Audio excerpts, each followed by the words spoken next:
In a lot of ways, it's just a gourd. Every year, during the Halloween season, millions of people go out and buy their own, and then they bring it home and carve it. This gourd might be over 200 years old, but the artwork carved into its surface would feel right at home in any pumpkin carving competition. Except this centuries-old gourd has something special inside it: human blood. In fact, legend says that it once contained the blood of the beheaded French ruler, King Louis XVI. Apparently, someone wanted to remember that fateful execution day so badly that they soaked their handkerchief in his blood and then drained it into this hollow fruit. In 2013, scientists put folklore to the test and took a sample from inside the gourd. It was blood, all right, and when it was compared to a sample taken from the mummified head of King Louis XVI, they had a match. Maybe that original collector had a morbid fascination with death. Or perhaps they heard the king's final words and took them literally. "I hope that my blood," Louis had said, "may cement the good fortune of the French." Blood is a magical thing. From the medical standpoint, it's the life force that flows through our veins, and without it, we're nothing more than an empty shell. But it's also a symbol of power and life, and the most valuable thing a person can give up. Our dreams are deserving of our blood, sweat, and tears. We shed blood for great causes. Our freedoms were paid for in blood. Thankfully, most of us have no problem keeping our blood safely behind bars, so to speak. Except for those unfortunate accidents that end in spilt blood, we do a pretty good job of keeping our most precious cargo right where it belongs. But there's always the specter of fear lurking in the shadows. Because if it's precious and valuable, there's always the risk it might be stolen. I'm Aaron Mankey, and this is Lore.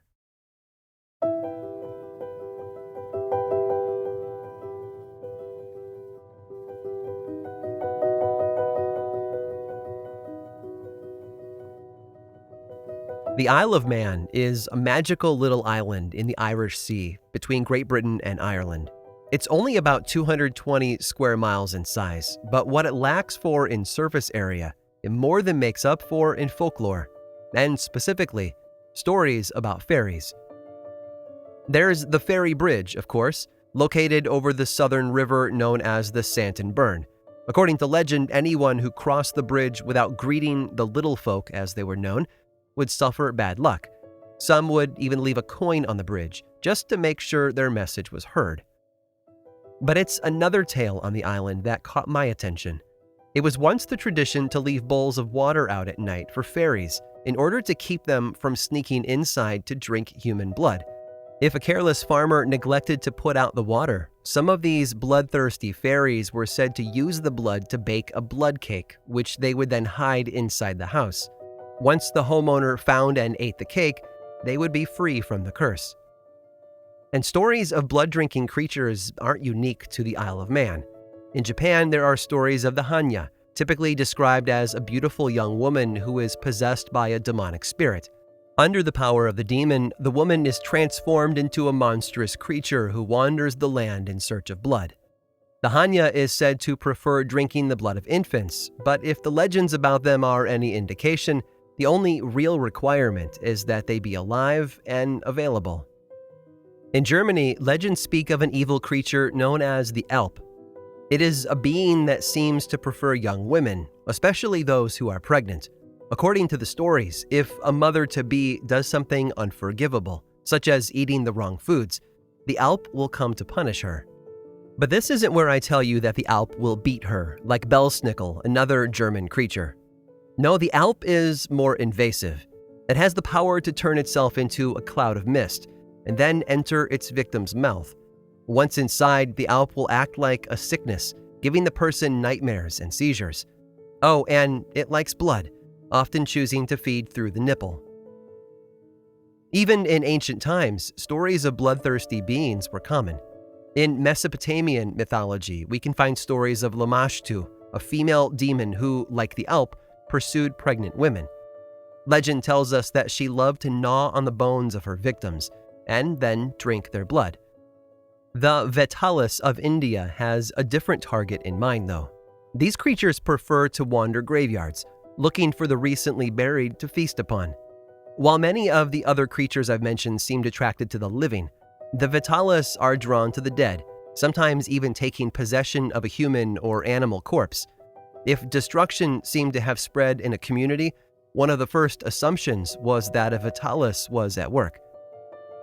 Probably the worst of the bunch that I've encountered in my research would be the Nalopsy, a creature from the folklore of the Slovakia region of Europe. They are described as walking corpses who wander the countryside looking for victims. Their long black hair, red eyes, and sharp teeth are all clues that set them apart from any other traveler you might encounter. It's said that the Nalopsy can kill a person with nothing more than its gaze, but their most preferred method is to crush a victim in a powerful embrace before drinking their blood. They love to torture their prey, and other stories tell of how those who survive go on to be carriers of a deadly disease. And while it's tempting to fall in love with a creature that just wants to hug you to death, don't be fooled. Once your bones are broken, you'll mean about as much to a Nalopsy as a brown bag lunch, without the plastic baggies and chips, I guess. I know it's not the best metaphor in the world, but work with me here, okay? Folklore, it seems, is packed with tales of beings with a craving for a mouthful of blood. Some like it hot, while others prefer sipping from the recently deceased. But all of them share the same bloodlust that seems to span continents and cultures. The monsters that lurk in the shadows of our stories all seem to want the same thing. Thankfully, they're just stories. No one needs to worry about a Nalopsy stumbling into their town looking for a snack. We can rest easy knowing legends can't kill us in our sleep. There are some who disagree, though. They believe that we should all be very afraid, and that enough of the world around us is still mysterious enough to hide some very dangerous threats. The proof, they say, is in the tales that still persist to this day. Tales of real people encountering real creatures, and the destruction that has been witnessed by so many. But if we believe the stories, we're forced to come face to face with a frightening idea. Some monsters just might be real.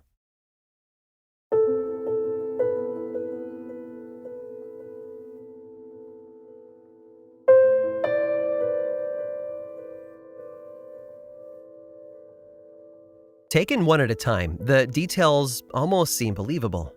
Together, though, they paint a more bizarre picture. And it all started in February of 1975.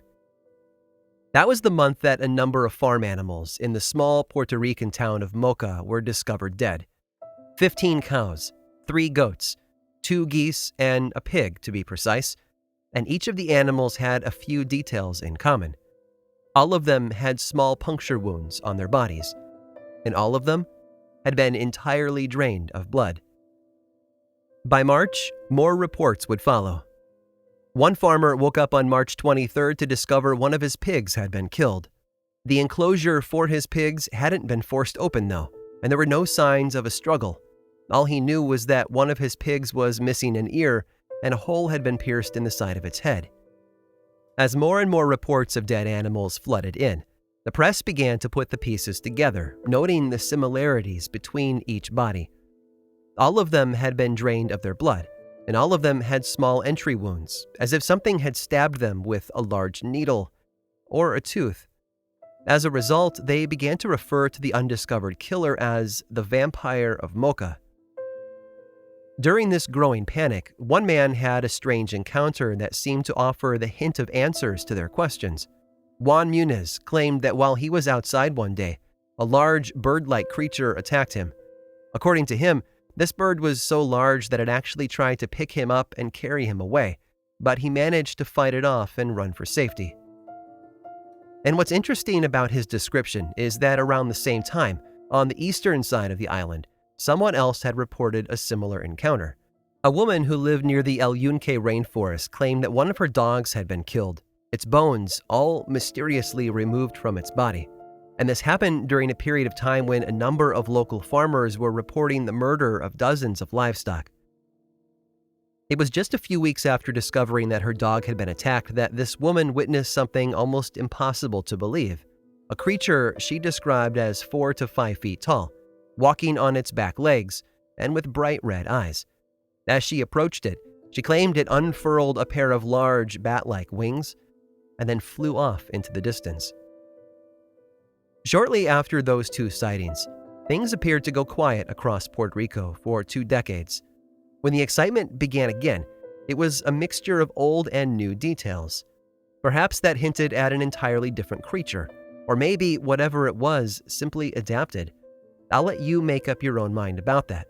But regardless of what you decide, the stories are chilling. It began, as it had before, with reports of dead livestock. It's important to remember that this wasn't a case of theft or even predatory kills. The animals never left their farms, and they weren't slaughtered and half-eaten. All of them showed almost no sign of violence at all, except for a small puncture wound and the complete absence of blood, that is. This time, the reports were coming in from the towns of Orocovis and Morovis, which are situated in the middle of the island. Between March and August of 1995, over 150 dead animals were all reported with similar details, and it was during August that the first sighting of the creature responsible was reported. A young woman named Madeleine Tolentino was napping on a hot summer day when her mother gently shook her awake, a finger over her lips to keep her quiet. Madeleine's mother pointed to the window, and the two women carefully moved closer and peered outside. And that's when they saw it. Later, they both described it as about 4 feet tall and standing upright on thin back legs. They claimed that the creature's eyes were large and that it had a line of short spikes down the center of its back. She and her mother watched it for a few minutes before it wandered out of their yard and across the street, disappearing into the tall grass of a vacant lot. That encounter would be the first of many across Puerto Rico through the late 1990s. In 1996, a construction worker named Luis Guadalupe claimed to see the creature about 20 miles east of the city of San Juan. He described it as a monster with a long, pointy tongue and skin that seemed gray. Another construction worker made a similar report a short time later. He claimed that he had raised animals all of his life and had never had them attacked before. But 5 of his sheep had been killed, and the injuries were consistent with other reports. And as the months went by, more and more dead animals were discovered across Puerto Rico. In November of 1997, more than 30 pigs were found dead from puncture wounds in the neck.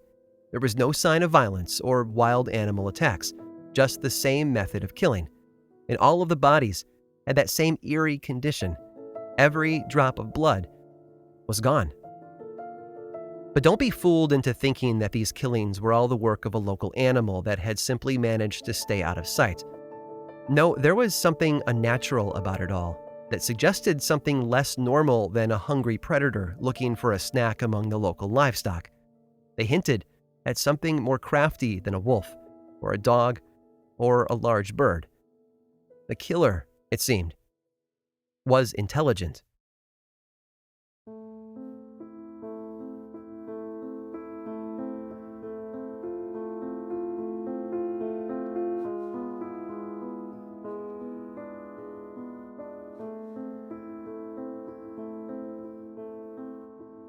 When Melvin Rosado went outside first thing on the morning of January 26, 1998, he found 3 of his cats dead in the yard.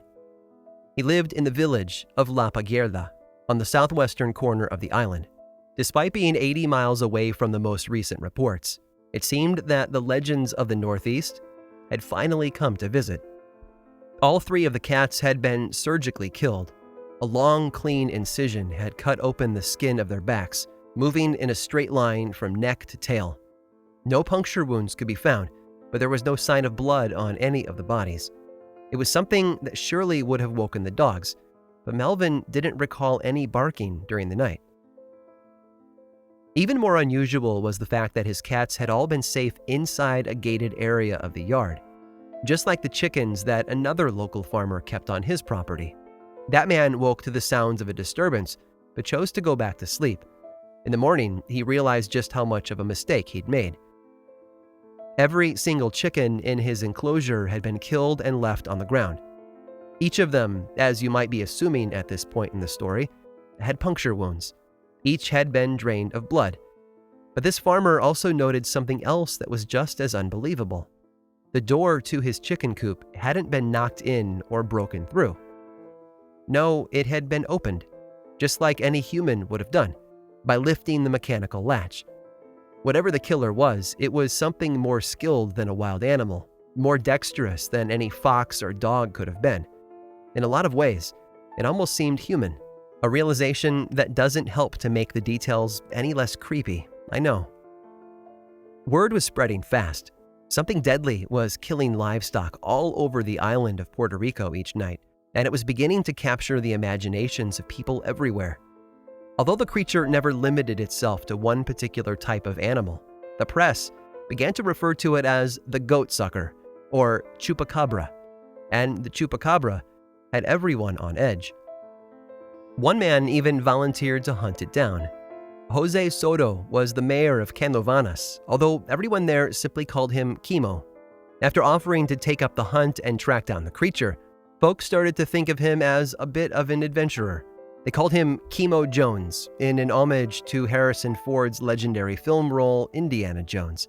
But if Chemo Jones had any success in his mission, I can't find any records of it. Later in 1998, a wealthy farmer by the name of Dominic went outside one morning only to discover 4 of his own animals slaughtered in the same way. Dominic's livestock, though, had been peacocks, and they were his pride and joy. 4 of the birds had been completely drained of their blood and had small puncture marks in their necks. Fearing for his remaining peacocks, Dominic decided to camp out overnight and keep watch over them from inside their enclosure. He set up a chair, brought along a flashlight, and sat down in the dark to wait. A little after midnight, he found what he was looking for. Something large had begun to try and unlatch the gate to the enclosure. He could hear it working at the mechanism, struggling to pull it open, and as he listened, he reached slowly for his flashlight. When he was ready, he pressed the button, blasting the gate with a wide beam of light. And then, he froze. Standing there on its hind legs was a creature roughly 4 feet tall, with big eyes that glowed back red. When the light turned on, the creature dropped to all 4 legs and then bolted off into the darkness. But as it did, Dominic noticed one other odd detail. The creature, whatever it might have been, had a row of short spikes running down the middle of its back. The creature was spotted a few more times by Dominic, prowling around his property at night. But after a couple of weeks, it vanished and never came back. Others witnessed it in other parts of Puerto Rico, though, but as the months and years went by, fewer and fewer people encountered it, or the results of its nighttime feeding sessions. In the years since, countless people have speculated about the true nature of the Chupacabra. Some think that because it had once been spotted near the Arecibo Observatory, it was connected to UFO activity. Others believe it was nothing more than a dog or coyote suffering from mange or some other disease. The most entertaining theory that I've read is that an exotic rhesus monkey had somehow been set loose on the island, and it was doing its best to survive. But while that might explain the creature's ability to turn locks and open gates, it certainly skips over the most horrifying details that all of the stories share in common, namely the puncture marks and the complete lack of blood. In the end, we'll never know, as frustrating as that might be. But what we can be certain of is just how powerful the mythology around the Chupacabra has become. Whether it's nothing more than a common animal that's been obscured by disease and darkness, or a new creature that science has yet to document and study, we can be certain of one very solid truth. If the creature is real and still among us, it's out for blood.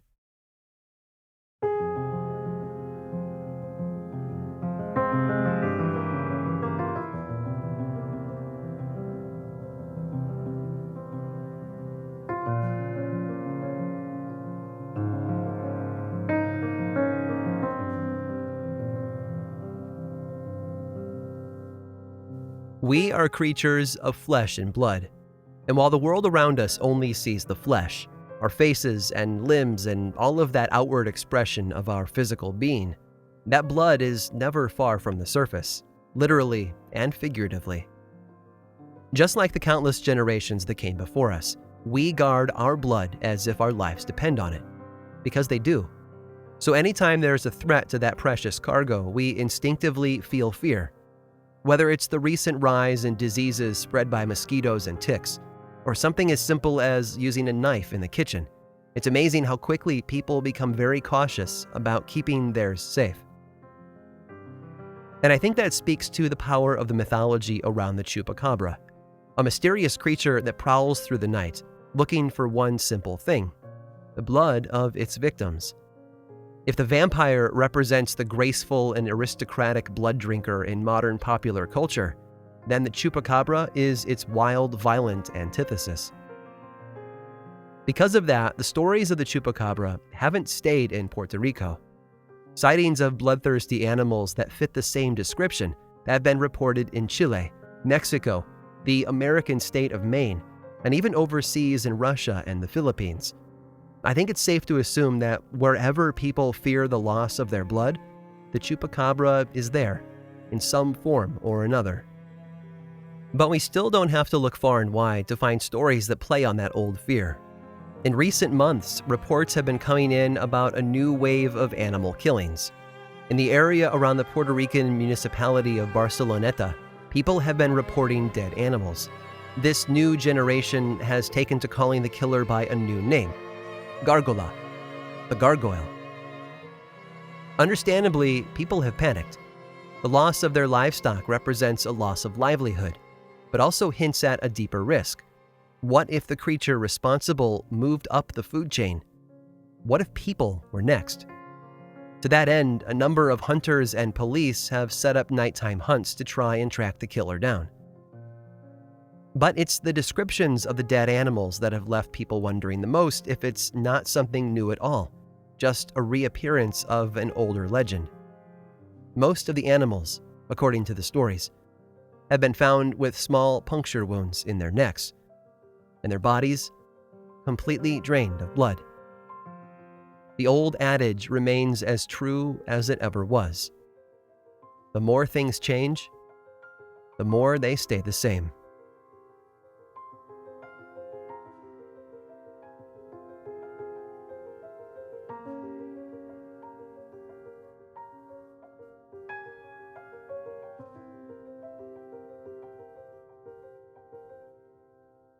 This episode of Lore was written and produced by me, Aaron Mahnke, with research by Marset Crockett and music by Chad Lawson.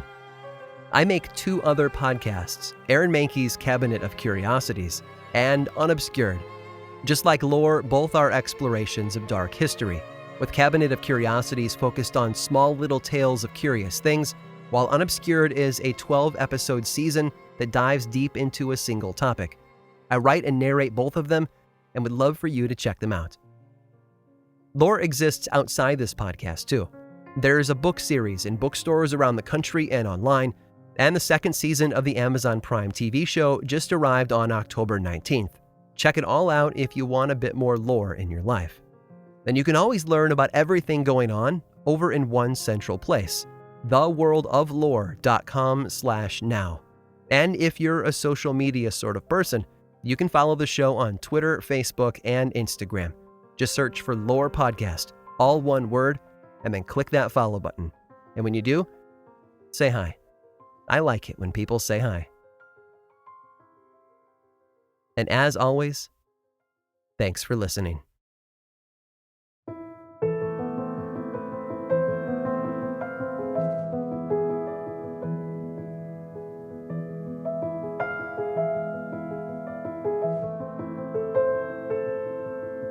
The human mind has an insatiable thirst for answers. It was the driving force behind the exploration of the New World back in the late 16th century, and is at the core of every scientific revolution in history. When confronted with mysteries, humans hunt for the answers. I think it goes without saying that these Chupacabra stories have left many people with a hunger for the truth. and a lot of theories have been offered up over the years. Some suspect the involvement of UFOs, claiming that many Chupacabra attacks coincided with UFO activity. As I mentioned earlier, the proximity of the Arecibo Observatory, which was the world's largest radio radar telescope of the 1990s, was certainly intriguing. Others believe that a creature so bizarre could only be the result of human interference, and so they've suggested that genetic manipulation by various world powers has created a monster straight out of our darkest nightmares. They whisper about facilities in the Chilean desert and a collaboration between NASA and other governments. But the theories haven't stopped the stories. Reports from central Mexico in 1996 and Brazil in 1999 suggest that if the killings were connected to a particular creature, that creature was on the move. The Brazil sightings were particularly eerie in their details too, because they sound almost exactly like the events in Puerto Rico a year before. According to the reports, a farmer in Sorocaba, Brazil, found 9 of his pigs dead inside their locked enclosure. Each of them had been punctured by something small, and their blood had been completely drained. In the Chilean city of Calama, farmers there experienced their own wave of mysterious animal deaths. In April of 2000, as many as 300 farm animals were found killed in a similar manner. Farmers reported hearing what they called terrible sounds the night of the killings, and unusual paw prints were found in some locations, prints that did not match any known animal.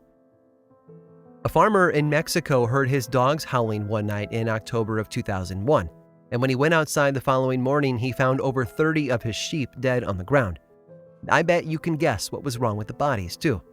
And if you said puncture wounds and no blood, you win a gold star. The last major attack I can find in Mexico took place in March of 2008. A farmer stepped outside to find 8 of his hens, along with 1 turkey, had all been drained of their blood. Outraged and afraid, the farmer gathered his friends together for a Chupacabra hunt, hoping to rid their territory once and for all of the bloodthirsty beast. Nothing was ever found.